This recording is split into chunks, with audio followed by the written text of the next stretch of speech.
My team watched this whole interview she gave to this popular podcast host, and some of it we played the day after it hit. And this quote, I said, I knew you were coming on Friday. I said, let's save that. I'd love to hear what Jason thinks about this. So the question to her from Jay Shetty, who was interviewing her, was, you've said the White House doesn't change you. It reveals more of who you are. What did it reveal to you about yourself? And then a couple of minutes into her answer was this part. Listen. I mean, the bars are different for people in life. That I've learned.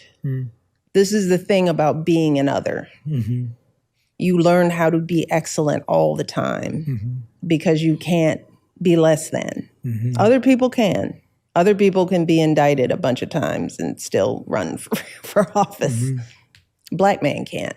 You just learn to be good. And in the end, you benefit from that extra resilience. You know, you could be mad about it, but it also makes you more equipped, right? But it's still not fair. That's what she learned from her husband becoming president of the United States and her serving 8 years as first lady, becoming literally one of, if not the most popular figure in America. It's just not fair. It's not fair being a Black person in America. A lot of people, leftists, global elites, for Black people, they've set it up that you don't have to take on the responsibility, all the burdens and the responsibilities that come along with leadership. And you're immune to that. You don't. And so in Michelle Obama's mind, she has so little perspective outside of herself. It's like, I listen to this and go, does she not understand politics? Does she not understand the history of American politics? Does she not understand that Abraham Lincoln was assassinated for decisions he made in the presidency? Did she not? JFK assassinated for the decisions he made as president? And so politics is a contact sport that sometimes spills over into violence. And take her friends, to some degree, the Clintons. There are people that say really nasty, vicious things about the Clinton, accuse them of having assassinated a bunch of people. It's like, did they know the endeavor they were getting into? And again, I don't know what the truth is about the Clintons, but I'm just saying, Barack Obama was not treated any more harshly than any of the previous presidents. I mean, to the contrary. Wouldn't you say to the contrary? She says the bars are just different for people in life. Right. The bar was very different for your husband. Very different.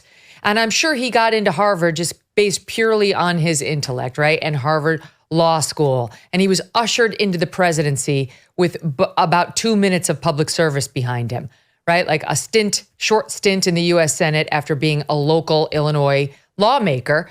And he was lauded like he was the second coming, as was she. But she's still bitter. She's still bitter about her circumstances, those of her husband, and this country.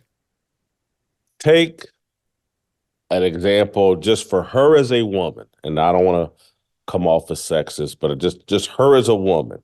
What woman wouldn't want to spend 8 years on the cover of virtually every magazine being portrayed as one of the most glamorous, sexy, most beautiful women in the world?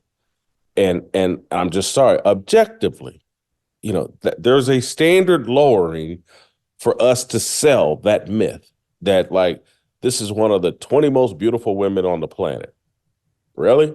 And then compare her treatment to Melania Trump, who, and so I don't care what your taste is. Maybe you prefer Michelle, maybe you like a taller woman, or, a woman with broad shoulders, or whatever. Maybe she's your cup of tea. But Melania Trump, I don't think was on the cover of any magazine. It wasn't allowed for her to be celebrated, her beauty to be celebrated. And so what standards were lowered for Melania Trump and what standards were elevated for Michelle Obama? I mean, just as a woman, and I just don't know many women, particularly heterosexual women, who wouldn't want to be celebrated the way Michelle Obama has been celebrated since 2007, 2008, when they went into office. I think you can objectively say, as it relates to beauty and traditional standards of beauty, they lowered the standards to sell this woman as one of the most beautiful first ladies and one of the most beautiful women on the planet. She lives off in a fantasy world. She thinks every difficulty she's had in her life is attributable to race. She just has no appreciation for the fact that many of us grew up without a silver spoon and had some real challenges in getting ahead. And just thank God that we were born in a country where it's even possible. It doesn't have to be easy. It's not easy, even for those of us with white skin, Michelle. It's not. But she cannot get past it. And by the way, her comment about other people can be indicted and still run for office, but black men can't. Tell it to Marion Barry. He served time for, was it crack or cocaine? And then they reelected him as mayor of DC. It's possible no matter what's your race, especially in Trump's case where everyone knows these are political persecutions. This person may come out and run for president. I mean, there's a lot of speculation she gave this interview as a toe in the water, like, I'm thinking about it. I see the weakness of this guy we've chosen right now. Is there any chance you think she's doing that, Jason? And if she did, could she win? I certainly think she's running for the presidency, and has been for a long time. Could she win? Yes, anything's possible. Joe Biden won and got some 80 million votes. And when you basically, this whole mail-in voting system that they've instituted allows anything to be a possibility. So, I think she's running for president. I think that her life and the narrative she's bought into, I think she feels like she's entitled to that power. I've watched some documentaries and I've read some books about her and Barack and just, what did she go to Yale or Harvard as well? Yeah, she went to Harvard. She went to Princeton undergrad and Harvard Law School. Yeah, there you go. And they lowered some standards to let her in. She had some classmates who went to that predominantly white high school she went to in the Chicago area who couldn't get into Ivy League schools. And she got into some and then struggled at Princeton and switched up to a sociology major and all this other stuff because she just couldn't handle it. She's lived such a life of entitlement and privilege herself. And again, she loves to talk about white privilege. Sometimes, though, Megyn, I go back and forth. Does she really believe it? Or is it just an overall political strategy adopted I think she believes by the left? It. She mentions it all the time. I think it's truly heartfelt. Here's another one where she talked about how people in power, unspecified people, but I think we're talking about Trump here. We're definitely not talking about Barack and Democrats, divide us. They divide us unfairly, unjustly. Take a listen. Sat 9. We're all human. Mm-hmm. We're so alike. I don't care about skin color or how we pray or how we love. We're all the same. Mm-hmm. What keeps us from seeing that is fear, right? I don't know you. You're different. Mm-hmm. So I got to be afraid of you. And I can't. I have to make sure you don't come into my space. And then we live in a culture where people with power prey on fear to get more power. Mm-hmm. I'm going to make you all afraid of each other. Mm-hmm. And then I can come in and rule it all, right?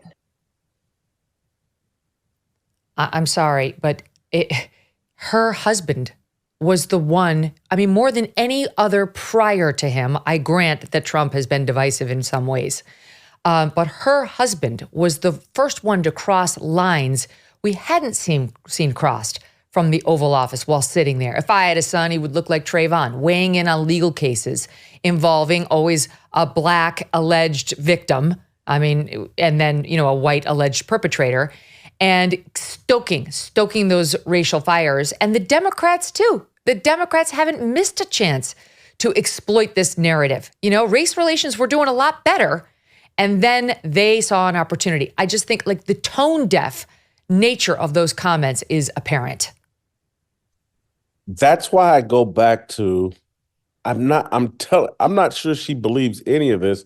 I just think she understands the political power that can be won from promoting what she's promoting, because it is what she's saying is laughable. Joe Biden is from his bully pulpit of the presidency is promoting the biggest threat to America is white supremacy. Yes. And Trump, the way they talk about Trump and Trump supporters. And she says her line is, these guys, I want to make you all afraid of each other. That's literally what the sitting president of the United States does all the time. Gonna put you back in chains. If I'm not voted president, you'll be back in chains and they'll reinstitute slavery. If that's not fear telling you and the entire strategy, but it's even more than just fear in terms of taking the brand conservative or right wing. They've changed those into buzzwords that basically equate to evil and racist. That's what when they say conservative or right wing, they're calling you evil and racist, and they programmed everyone to think that. And so if you say MAGA supporter, if you support Donald Trump, now all of a sudden you're a member of the KKK and you're racist and you want to put Black people down. Ladies and gentlemen, let's make a resolution that's easy to keep and delivers immediately on its promise. With Genucel Skincare, you can turn back the clock and look 5, 10, even 15 years younger. And right now, Genucel Skincare is celebrating 2024 with its New Year's sales event. Save over 70% off all your Genucel must-haves in their most popular package. Say goodbye to those fine lines, forehead wrinkles, sagging jawlines, dark marks, skin redness, even under-eye bags, and leave them behind in 2023. For women and men, safe for all skin types and perfect for skin of any age. Plus, with its immediate effects product, Genucel promises results guaranteed or 100% of your money back. For a limited time, Genucel's top-selling hyaluronic acid serum is included free in every most popular package. Maximum skin hydration for a more youthful appearance. Go to Genucel.com/MK60 and enter MK60 at checkout for extra savings. Every order upgraded to free shipping. Don't wait. Genucel.com/MK60. GENUCEL.com/MK60. Hey, thanks so much for watching. If you like what you just saw, hit the subscribe button for more clips and full episodes.